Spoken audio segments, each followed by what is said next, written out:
Today on the Pitchbook podcast, we have Derrick Buys as our coach, who's going to tell us all about his experience in the military. Batter up!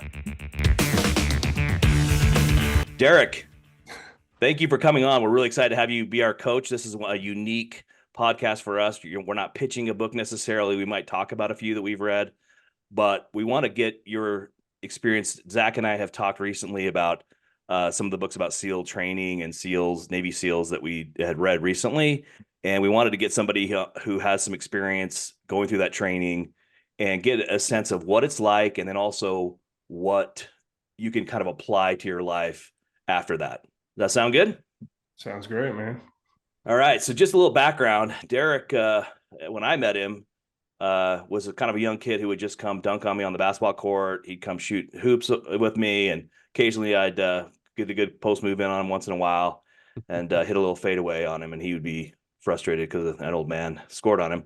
But now he's an old man with kids and has been through this experience. So tell us a little bit about what got you to the military, what made you want to join, and kind of your history. Yeah, so I guess I was always, growing up, it was always outside playing with my brother Kent, who you guys know, and always being like the commandos or being the cops and robbers, and just kind of that soldier type mentality games where you just like wanted to be, the big bad military guys. And so yeah, just growing up like playing stuff like that. And then I always just kind of deep down I wanted to do that. I didn't really know that I did until I grew up, went to some schooling. I was in college at the time when I was like, man, this is not for me. Like college is not for me. And just because I didn't know what I was doing there, most people go to college and they have a goal, what they want their end result to be. And I didn't have anything. I was just going through the motions. And I remember I was just like, man, I really was considering joining the military, but I didn't want to join and just, be on some random unit doing, who knows what. I was like, if I want to do this, I want to go to something that's very special, something that's hard, something that has like a lot of brotherhood. And so yeah, I was in college and I remember I was just like going through the motions, just like, what am I doing here? Like, I want to pursue this. I want to, I started looking at like Navy SEAL stuff and I was like, man, this would be so cool. And I remember I watched a documentary on YouTube about a rescue on 60 Minutes. It's like a 15-minute video about rescuing Jessica Buchanan. And it covers this lady and this guy from London or somewhere, and they're in Nairobi and they get snatched up by some bad guys, and they're out there for a few months. And one night in the complete darkness, a team comes up and everyone goes to heaven or hell, and the last people that are still there are Jessica Buchanan and this other guy going home, and so that was like, I was like, man, like this is a sign. I just stumbled upon this video and I was like, I'm gonna look into this more and see what my options are. And so in college, I had a break between semesters and I really dug deep into SEAL training, and I learned everything about it. I watched all the documentaries, anything you could find on the internet, I looked for and found. And I had sold myself. I made a decision that I was going to do it, and I didn't tell anybody. And so, I started talking to recruiters, and there's a whole process to go through it and get a contract and all that. So started talking to recruiters, didn't tell my parents. And I had 2 more semesters at school that I was planning to go to, and just started working out, and I knew what I had to do to work out. And yeah, so I just started crushing everything I could. I was swimming and doing all this crazy these physical workouts to get in the best shape to fit the pipeline or be in enough shape to go through this pipeline. And the recruiters helped me get there, and some mentors in the community, special forces community. And yeah, so then I had to go through some of these, they call it PSTs, they're like physical training things that the Navy would do. They would have these recruiters come out for special forces contract opportunities, and you'd have to hit like, I think it was like basically 100 push-ups, 100 sit-ups, 8.5 minute 1,000-meter swim. You'd have to do like 20 plus pull-ups, and then a 9 minute mile and a half. So I had to hit those numbers consecutively for a few weeks, and got a contract to go in straight from civilian life to the Buds pipeline. So. Oh, wow. I didn't realize that you could just kind of skip the basic training and go right into. Doesn't sound like you skipped much to me. Yeah. No, well, I mean, I thought you had to go through like basic military training and then kind of apply to go into Buds training, and there's like a path. I didn't realize you could just go direct. Yeah, so they used to do it where they would source from the fleet. So sailors in the Navy had to apply. They already had jobs. Yes. They would apply, and then they would go through. But now you can go through this, like this recruiting direction, and basically earn a contract before you go in. So when you go in, you have your standard boot camp. And then after that is when you begin your A school, which is Buds. So I went in to a special, like our division in the boot camp was, we're like division 806, and any 800 division is a special forces division. So we had to learn all the Navy stuff, like ships and the layers of the ships, and 6 TAC 12 is what compartment in the ship, and all this stuff that I don't even really know anymore. But so we had to do all of that. But on top of that, like every morning, most people would wake up at 6 or 6:30. We were up at 4 a.m. and we'd have to go meet like these SEAL instructors, and they would like hammer us for 2 hours, and then after that we would start the normal Navy day. And so it was just like extracurricular things that we had to go through. It's catch up. So there's no skipping, Zach. No. There's no skipping. So now I was confused because I think earlier before we started recording, Zach mentioned you joined the Marines. Am I confused? Did he just? Yeah, I never was a Marine. Okay, so it's the Navy. No. Okay, yeah. I got confused. So you joined the Navy. You're kind of playing catch up. You're starting earlier than normal. You have to go through basic boot camp. Then you start Buds. Is that correct? Yeah. So what's that like? So right after boot camp, they have this. It's a selection process the whole time, but right after boot camp, they have now they have this thing called pre-Buds, which is Buds toned down to like 90% of the 100% of Buds, as far as wow, how hard it is. But it wasn't too bad. But basically, you had it was maybe a month or two where they're just you show up on the first day right out of boot camp, you're a new Navy sailor, and you go check in, and the first guy you see is like a Navy SEAL, and they're wearing, on those documentaries you see on YouTube, they have the, UDT SEAL blue t-shirt, and they're wearing the hat, NSW, and you're like, holy, like this is real. Like I've never, and I had never seen one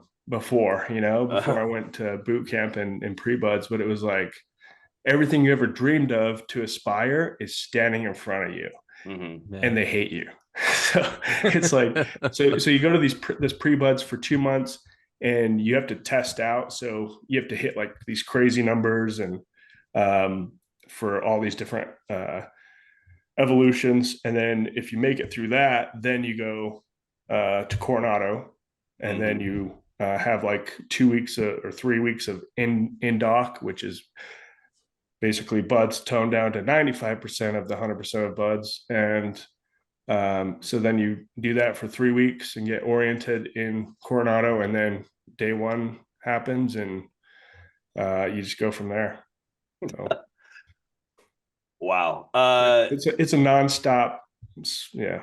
Let me back up 1 second, because you said you didn't tell anybody. Obviously, eventually you have to tell your family, hey, by the way, I'm heading to Coronado. I'll see you later. I'm not going to finish these last two semesters of school. What did your family think? Your dad was not in the military, or was he in the military? My dad was in the Army Okay. when I was young. Okay. I was born in El Paso, and he was on a base there, but he was only in for a few years.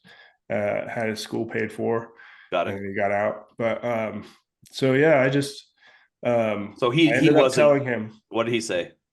So I didn't tell them until I had secured a contract. Okay. And so I was trying to tell them, and my dad said, "Whoa, whoa, whoa! Before you do anything, like, don't sign anything."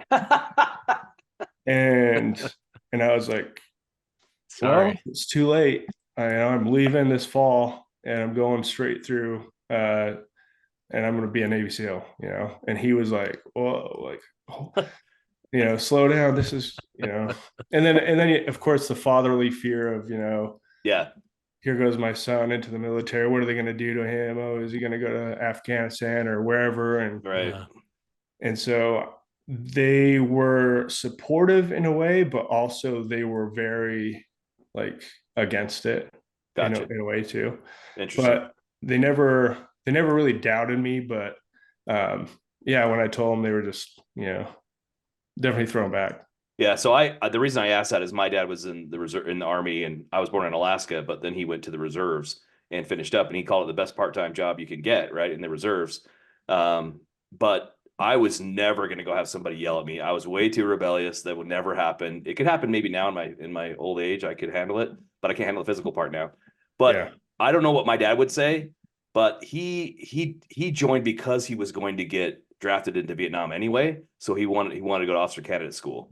So just curious kind of what the thought process was, since your dad was military. He's probably like, let's go to somewhere safe, communications, Yeah. cushy job. Yeah. Okay, cool. So all right, back Well, to and I had told him, when I had signed up, I was like, or when I got the contract, I said, there's no like greater glory than being on the best of the best and going, and especially like with the state of what was happening in the world and the United States involvement in the wars and terrorism and all that. Like, I wanted to go kill bad guys. And I had the mindset of like, it's okay to go die. Like, I wanted to go over and fight, and I would be proud to die, and be remembered as, oh, this is Derrick. He was this tough guy who went out there and gave it his whole life to defend America and kill bad guys. Like, that was like my mindset then, That is the warrior mindset, though, in any country, nation, going all the way back to Rome. Yeah, for sure. All right, so let's get to Buds. Is it as bad as the documentaries look? Is it worse? Tell us what it's like actually being there. Well, I think so.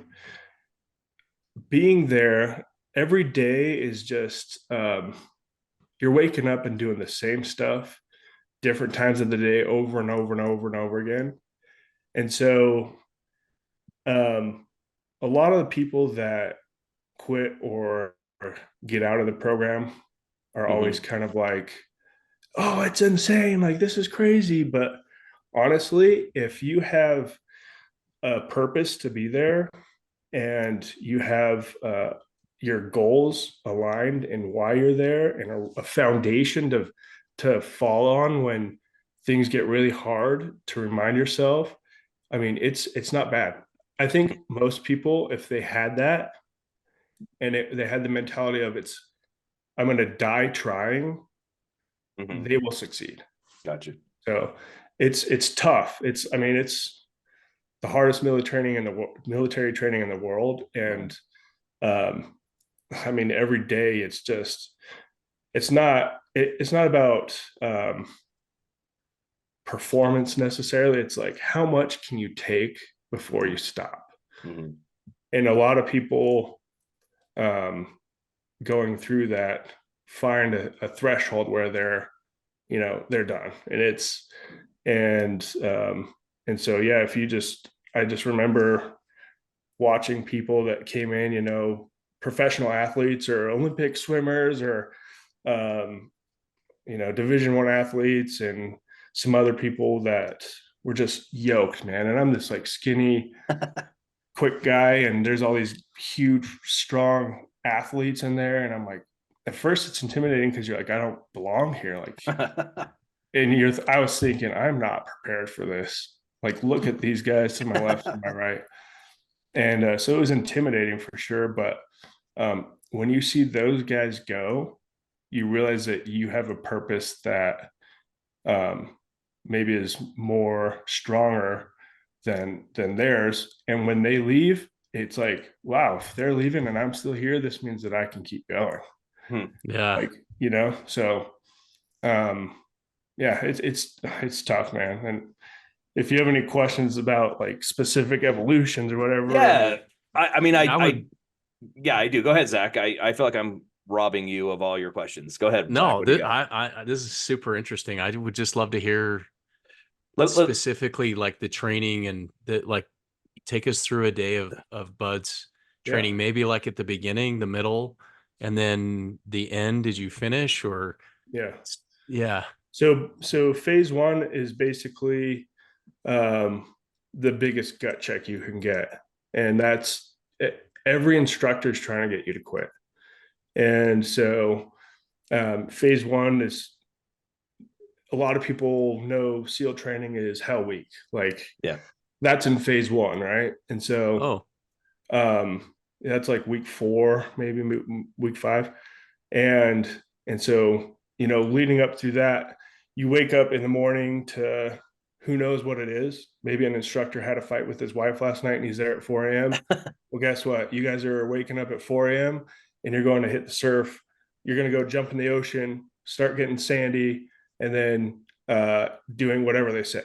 And so we would wake up in the morning, usually get hammered for a little bit. You run as a class to go eat breakfast at the galley, after which you have 12 minutes to do usually. And then afterwards, you're running back to your next evolution, which would be, the obstacle course, or your 2-mile ocean swim, or boats on heads, or logs, or whatever evolution they have next, or running, or you just don't know until it's like the exact moment they tell you what your next evolution is. And that could be 5 minutes before you start. And so you all day you have a sea bag, which is like a green backpack. And inside of it, you have your fins, your UDT shorts, those short brown shorts that you've probably seen. And you have all sorts of gear that you use for the combat training pool, where you do a lot of underwater stuff, knot tying and all this in first phase. And then, so you're prepared for anything all day. Gotcha. And so they'll run through all that stuff. And then, and then it's just you're never walking ever, not one step. Matter of fact, I took 2 steps to grab my water bottle to hydrate, and I got hammered for like an hour and a half because I took 2 steps, and I was seen doing 2 steps, running to my water bottle. Right before I got there, I took 2 steps walking, and I got hammered for an hour and a half. Wow. Solo treatment by 2 instructors. So it's like you're just always going all day. So is it harder mentally or physically? You get to a certain point where physically, it hurts. Every single thing they're doing is making you do something like bear crawling or flutter kicks, and that's like, for example, like grinder PT.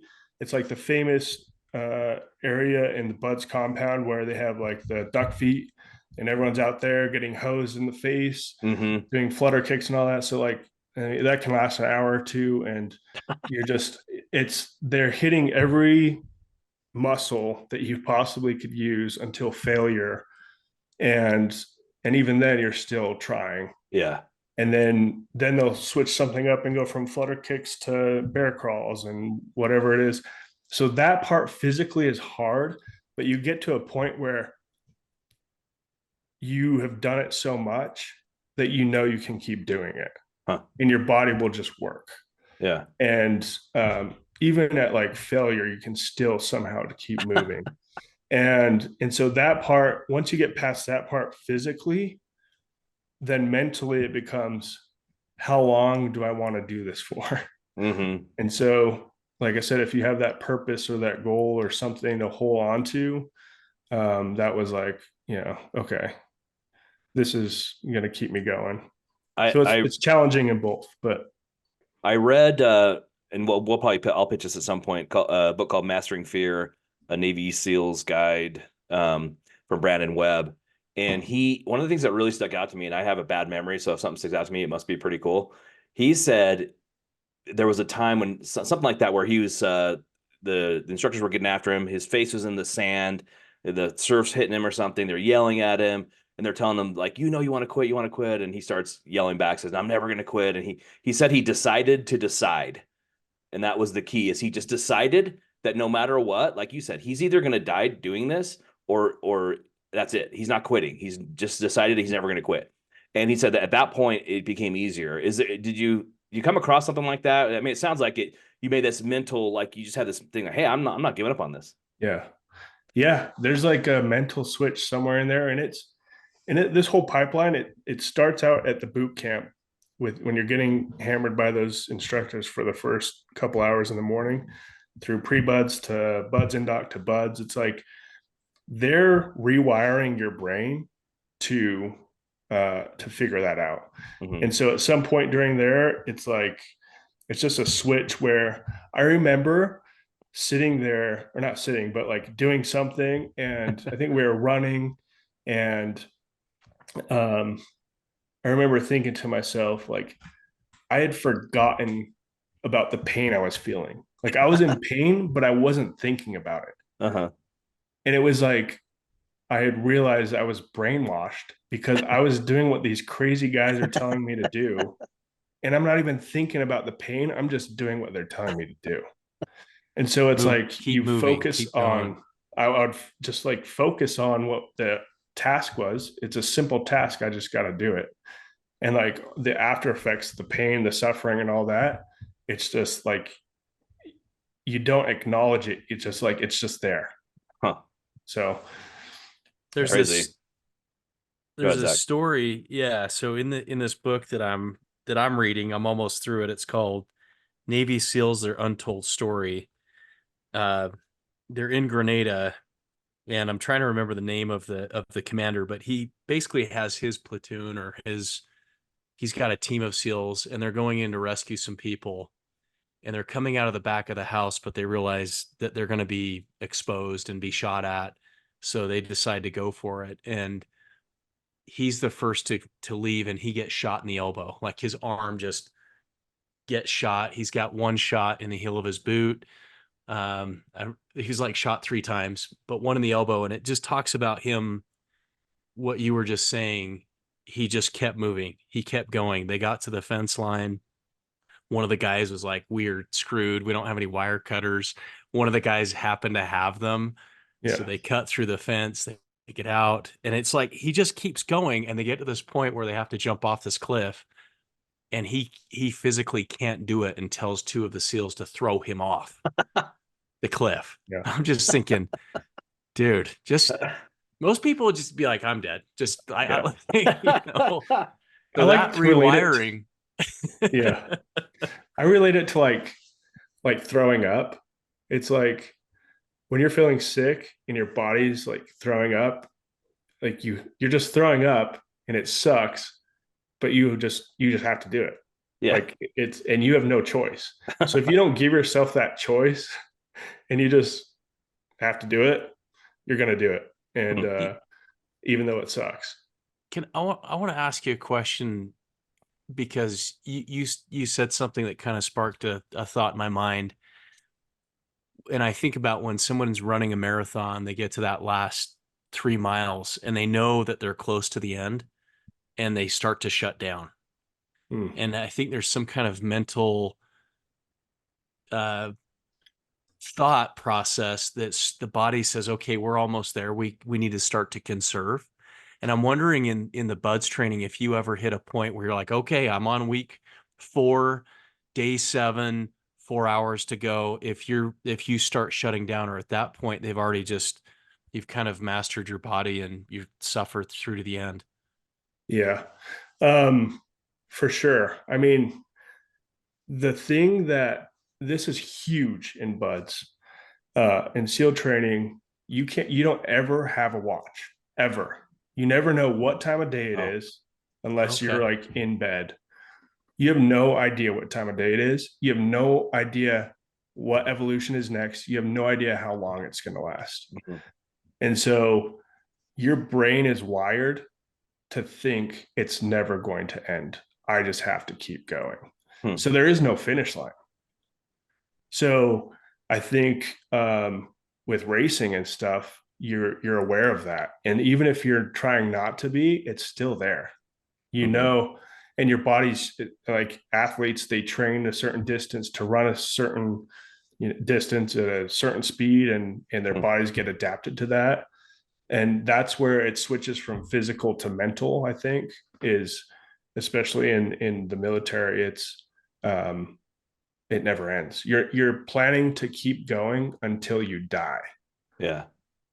And that's a great point. That's actually a really interesting thought, that there's a finish line for races and athletics, and there's not a finish line in the military. And it speaks to kind of the brotherhood you're talking about. I remember in the documentaries they spoke about, like, you've got to be able to trust. I've got to be able to trust Derrick, because he's going to be there and he's going to be the person that saves my life potentially. And so if he can't do it, if he can't get through these, then he needs to go, because I need to trust him. Do you get that sense of brotherhood when you're competing with, or not competing, when you're working with these guys going through these evolutions?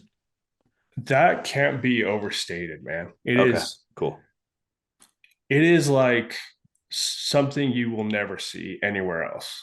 And it's so hard to articulate the chemistry and brotherhood feeling you have when you're going through that, because one, you're all suffering and you're suffering together, and Yeah. it's the most miserable thing ever. And you look around and you all are going through the same thing.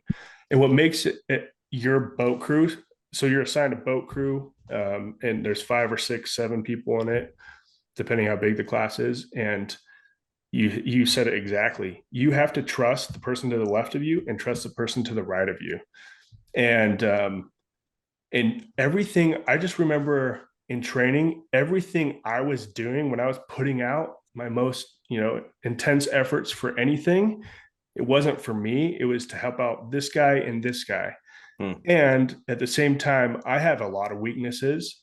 And when I was at my lowest point, the person that I could lean on to was this guy and this guy. And they never failed me. Hmm. And so like everyone has strengths and weaknesses, and um you lean on each other.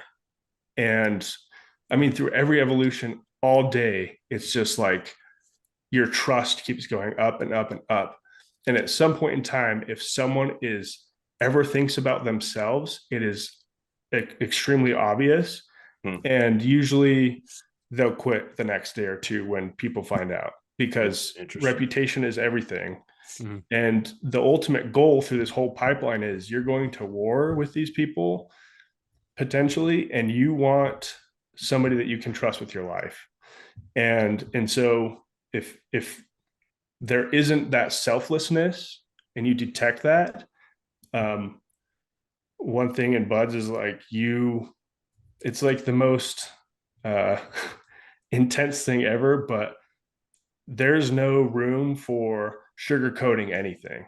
Mhm. And so if there's a problem or an issue, it's like confronted immediately, dealt with immediately, consequences immediately. And then once that's over, it's forgotten about and you keep going. And yeah, it's just, man, it's so hard to articulate how strong you get as a unit in a Hmm. boat crew once you keep going through the program. And any of those guys that were like that were gone. It's Hmm. like And the you're attrition chafing, rate. you're bloody, you're sweating, and Mm. you're in a push-up position. You look around and you're like, you feel like you're dead, and you look over and they look like they're dead, and you smile and they're like, well, that guy looks a little worse than me. When you don't want to let them down, right? You don't want Yeah. And it's awesome, man. It is something special. And I didn't get to experience that to the complete degree, but sure. That's like, going down range and going to war, like those guys are just, it's a whole different level. Yeah. One thing I wanted to talk about along those lines is I noticed in the documentaries, the instructors are very concerned about safety. So they're pushing you extremely hard physically, but they definitely keep their eyes peeled for safety. And I always thought that was kind of interesting. They've got to be pretty well trained. Can you speak to things like that? Yeah. Well, I mean, every evolution you're doing, someone could die, every single one. And so they're trying to mitigate that as much as they can. Um, I had one of my close friends die in my training class. Wow. And then I also had another friend who was a pitcher for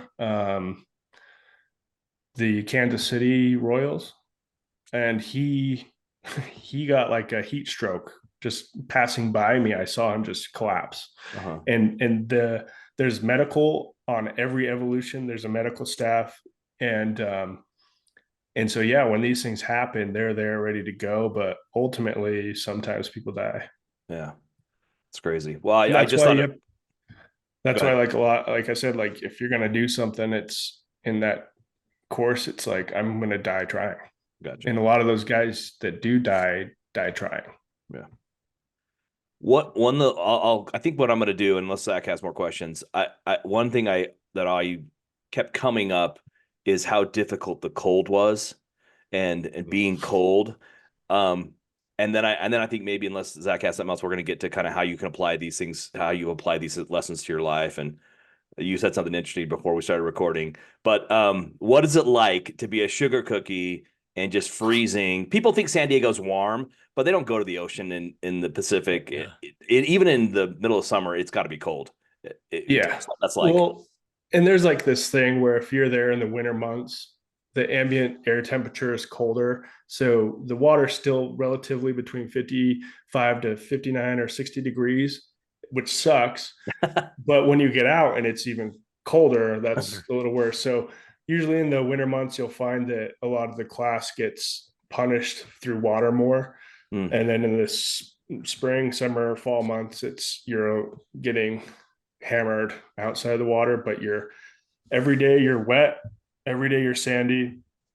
And I mean, I have a funny story, like and you go, like, I remember one morning they woke us up, we went out and had to do some surf torture for a couple hours, which is you go lay down in the water and you link arms and you're laying down in the water, and you can go like feet first or head first, whatever they tell you to do. And every 15 minutes they'll make you stand up, and just to make sure you're still alive, I guess. But so and this is awesome, man. Like, it sucks so bad that it's awesome, but you'll be out there doing your ice bath that early in the morning. And then this one kid, I can't remember his name, but they all said like feet and you're supposed to stand up. So we all stand up and he was just in the water, like basically unconscious on his back. And so they called Redline or whatever and got him out of the ocean and brought him back to, and he was on the verge of hypothermia. And so they ended up like sticking a thermometer up his butt. And there's like a little plastic piece that you put on top of it before you insert it.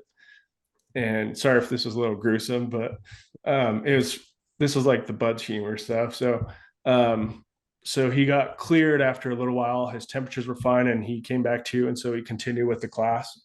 But later that night, he had, like, after we had cleaned all of our gear and stuff, he was like, "You guys, am I supposed to leave the plastic piece in still?" They like stuck it in and then like pushed it and like left the piece in there. I don't know if they're gonna check it later, but it's just like, yeah. So the cold, I mean, it's something else, man. Water never loses. It is victorious in every sense. You can't defeat water. And then two, being cold and wet and sandy all day is just awful. I mean, I remember even sometimes doing surf torture. Um, you would lay back and every wave crashes over your face, and usually you're sucking in water through your nose and spitting it out. Yeah. But every time between waves, you appreciated the little speck of sunlight that was touching the part of your head that like you could feel. And it was like just this warm little tingling spot on your head for probably 3 seconds.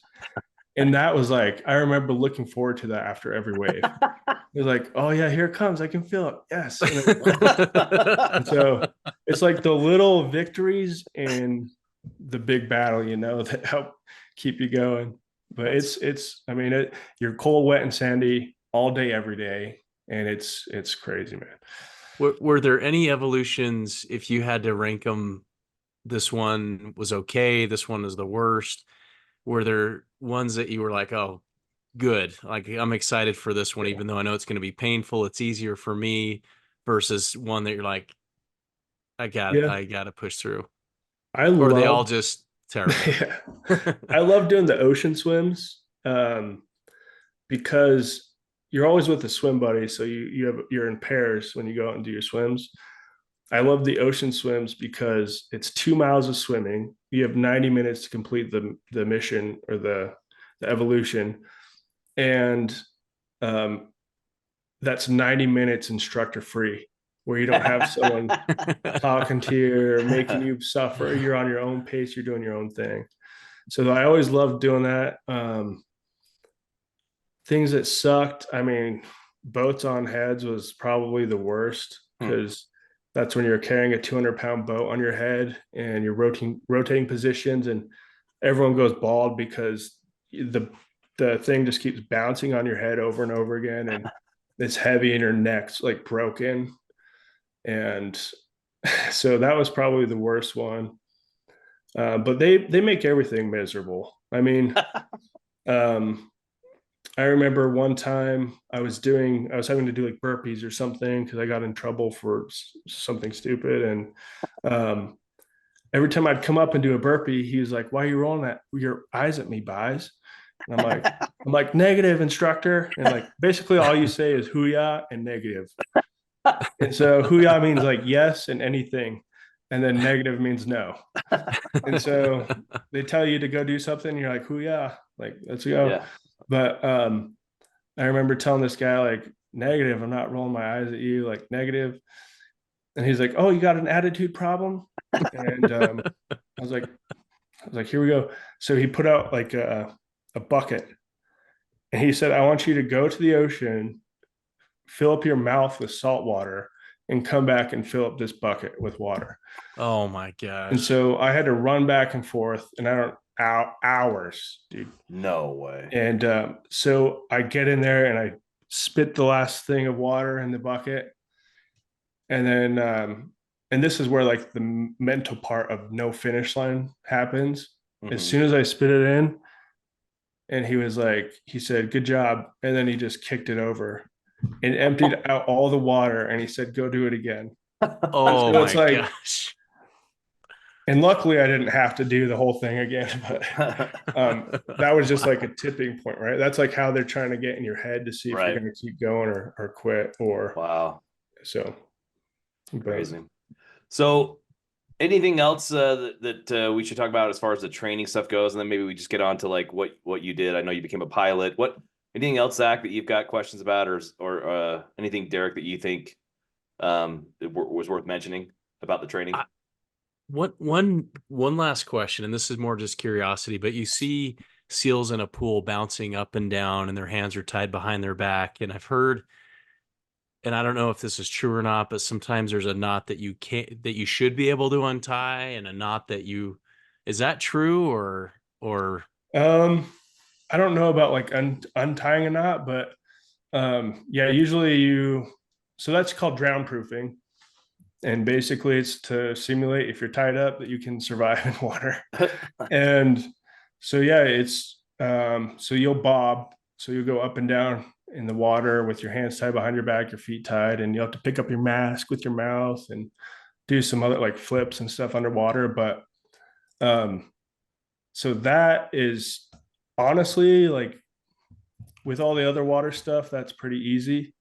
And it's because you're relaxed and your heart rate's slow, and it's pretty calming actually. But just to think about it, like on the outside looking in, it's like you're gonna tie my feet and my hands and throw me in the water, and it's like intimidating. But the thing that you might be thinking is they make you do like underwater knot tying, and so here's another story. Like I went down. So there's an instructor and there's you, and you're in the water. He's got a mask, a snorkel, and fins on, and he'll assign you a specific knot. So you have 5 knots to tie in 3 breaths. And so, first knot he says is, okay, go tie a square knot. And he's like, are you going to do 2 knots or 1 knot on this breath? And I was like, I'll do 2. And so I go down there and I tie my first knot, and so then once it's like 9 feet down. So once the knot is tied, then I give him the okay sign. I look up at him, then he'll bring his fresh breath of air all the way down to me, and he'll be looking at the knot, examine it. And then if he gives me the okay sign, it means I'm cleared to untie it and start the next knot. Or I can come up for a breath of air, which I would also have to give a thumbs up, and he'd have to give it back for me to go to the surface. And this is all on a breath. But he looked at my knot, and then he'd look at me, and they look at my knot, and then he'd look at me, and then he waves over it, which means your knot's not right. And it's like, I know my knot is perfect. And so then it's like, okay, so I have to untie this knot and then retie it. So I retie it, and then I give him the okay sign, and he comes back down, and I'm still holding my breath for like, it's been like a minute and a half, 2 minutes maybe. And I'm like, man, this is getting close. Like this, like I'm starting to chicken neck, and I'm like, okay. And he's looking at it, and he just looks at me. And the last thing I know is I was just looking at him, and then I was on the side of the pool, like waking up. Oh, wow. And so it was like, so yeah, sometimes you have to go under there and tie those knots, but they'll mess with you like that and just see if you're gonna die trying. And basically, I just held my breath until I hit like hypoxia and just passed out, and then he brought me to the surface. But wow, yeah, so there's all sorts of stuff like that, man. But pool stuff was definitely my weakness. I mean, you have to do like a 50-meter underwater swim, and when I did that one, you jump in off the deck of the pool, and you do a front flip, and then you swim down, and then you coast all the way across 25 meters, and then you come back 25 meters. And I remember like the first time I did it my very first try, and I was like so proud of myself because it's a long time, especially because they're usually making you bear crawl or do push-ups and stuff before you go, so your heart rate's up, your oxygen levels are low. And so I finished it, and then he's like, the instructor that was watching me said I didn't do my flip when I got in the water wasn't perfectly straight. So they made me like do it again, and so there's just, I mean, water stuff sucks, man, because water's undefeated, and they will use it to make you suffer. Yeah, for sure. But yeah. Well, that's awesome. Thanks for telling us that. I think we'll get back to maybe some lessons you learned from that. But just tell us really quick, I guess, what you ended up doing. You decided to go to pilot, or I think you said rescue, air rescue. I don't know, remember what it was called. Yeah. So tell us just a little bit more about your career and what you're doing now and all that fun stuff. Okay. Yeah. So, I was in Buzz for a while, and then got out, mostly because of the issue with my friend that died, and that really affected me. But so I got out of that program, and then I was put on a ship after that went out on a deployment into the Arabian Gulf, and it was the worst thing ever. And I was like, wow, this sucks. And so I put why was it the worst thing ever? Just so boring? Because ships are awful. Navy ships are not cruise ships. And it's super hot out there, and we were doing a lot of operations all day, all night.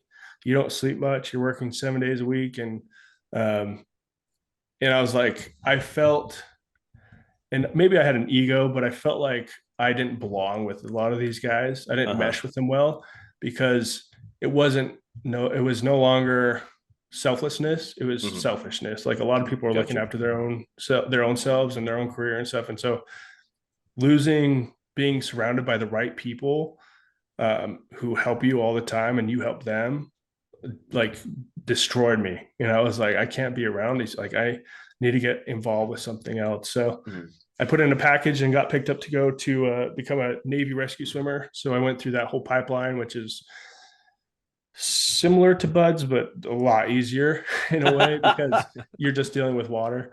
And so there's a lot of holding breaths and rescuing people and just doing that whole thing. It's like if you ever seen The Guardian with Ashton Kutcher, it's Mm-hmm. like all that type of stuff is was what I went through. And then so I finished that, became an air rescue swimmer, and then a month after, I had an accident in Zions Canyon, got surgery on my ankle, Mhm. and basically was in a limited duty status with the Navy. I went to a command working for the commander of Naval Air Forces, which is Iceman in Top Gun, if you guys have seen that one. So I Yeah. worked for that admiral, and I was in his office just doing paperwork because I couldn't do anything physically. And after my limited duty period expired, he just asked me if I wanted to stay there and finish out my contract. And I said, sure, I don't mind doing this. And Huh. so I did that till the end of my career.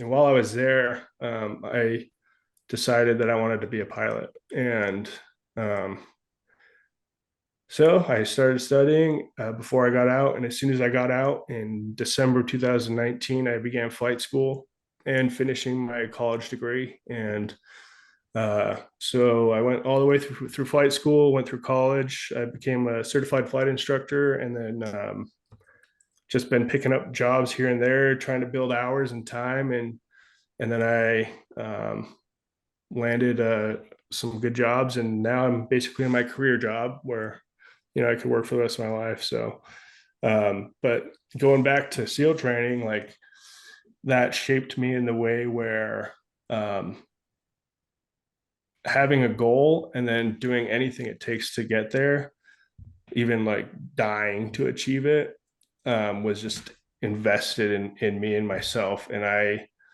built a lot of confidence going through there and a lot of determination and understanding what I'm capable of physically and then mentally overcoming any of those challenges. And anytime there's a hiccup or a problem or something, it was always best just to go head to head and conquer it. So having learned all of that in the training that I went through, it really helped me propel my life in a way to become successful and then have a family and be able to take care of my kids and stuff. um, yeah, so One of the things that William McRaven talked about is once he finished Buds, he said, "I can do anything now because I've I've experienced this." He felt like he could just conquer whatever. Is that the same similar, like basically like every challenge is just so much easier now. yeah. Oh yeah, I mean, it can be frustrating sometimes. Like, Sure. my wife is awesome and incredible and does so much for her family, but like people that have problems or things that seem to be out of their control, like something that I think is completely not a problem at all Hmm. is for people, or like is Hmm. for my wife, or and so that can be frustrating because I'm like, go from point A to point B, point B to point C, and it's like, and it's just, so it's like engraved in me, and so it can be frustrating sometimes Right. because I think everything is possible, Hmm. and I think no problem's too big, Right. and yeah, so it's frustrating, but it's good at the same time. Yeah. And how is it dealing with your kids? Because kids obviously have a hard time, easily frustrated. And I don't know, your kids are pretty young, I'm assuming. Yeah, I've got Um, a 4-year-old and 1-year-old, almost 2 year okay. old, and Buds is easier, dude. I tell you. The sleep Nice. Straight up. deprivation. The sleep time you're used. Yeah, I've never lost my cool when I was going through there, and being a parent, you get everything pushed, all the buttons at once, and there's stress that you've never experienced in your life before, and Yeah. sometimes being at the bottom of a pool holding your breath sounds a lot nicer. So, That's but awesome. it's definitely helped me um, be a good dad, I guess, in the sense where I feel like I can be involved and can protect and teach them things that I learned to be the best versions of themselves that they can be. And yeah, I mean, it's just a whole different playing field, but it's helped me a lot. The kids have flippers and K-bar knives. Yeah. They're set. Yeah, my 4-year-old just started jujitsu on Tuesday, so Nice. Oh, that's there awesome. we go. Well, anything else, Zach, you want to ask Derrick? We really appreciate having you on, Derrick. But anything else, Zach, you can think of that's relevant? I just, I appreciate your service in the military. I look at these individuals that oftentimes it's a thankless job reading these books and hearing these stories. And you know that there's a loss of life in the SEALs. They truly are the tip of the spear. And it's just so intriguing and fascinating to read about these warriors, and we appreciate you sharing your story.